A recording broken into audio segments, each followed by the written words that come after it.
Tontolon'ny mpizahantany ary mahaliana ny mpizahantany analiny ny zava-mananaina mampiavaka ny Madagasikara. Noho izany dia tokony harovana fatratra izy ireny mba ahafahan'ny mpizahantany mampitombo ary manatevina ihany koa ny kitapom-bola-panjakana.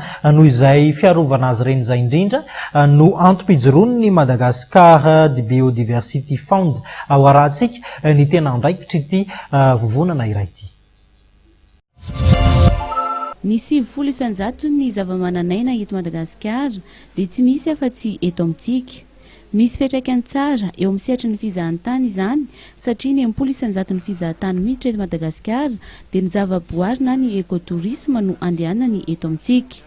Tsy ampy anefa ny fiarovana izany valan-java-boary sy ny faritra arovana izany ka mety ahina ny aripaka ireo arena sarobidy misy sy anana ny firenena malagasy. Ampiasain'olona ny banan'ilay izy zany afo dia rehefa avy eo mamboly izy eo amboniny dia lany le tsiron'ilay tany rehefa afaka indray mandeha na indroa mamboly dia lasa indray izy manimba vaovao.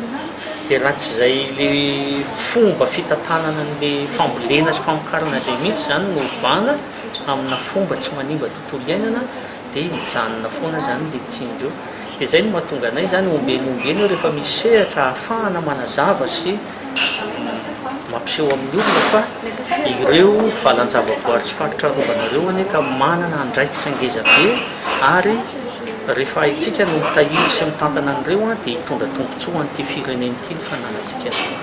Isan'ny manampy ireo mpitantana ireo faritra arovana eto Madagasikara ny Madagascar Biodiversity Found ka 170 amin'ireo faritra arovana miisa 320 eto Madagasikara no ampin'izy ireo.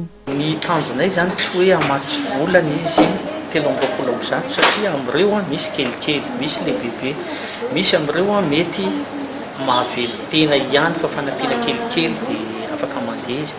Ny anay zany ilay tena hoe manana importance biolojika. Ilay tena hoe raha ireo ny simba dia tena potika mihitsy ny ekosistema sy ny an'ny eto Madagasikara. Ireo zany no tena vatsiana vola noho izany ny akabeazan'ireo dia ao amin'ny Madagascar National Park sy ny misy azy. Mandray anjara mavitrika amin'ilay hetsika Enjoy Madagascar karakarainy ny agence première ligne tanterahany eny amin'ny zone Forelo Expo Tanjombato amin'ny 7 ka hatramin'ny 12 ny volana Jona ho avy izao ny Found.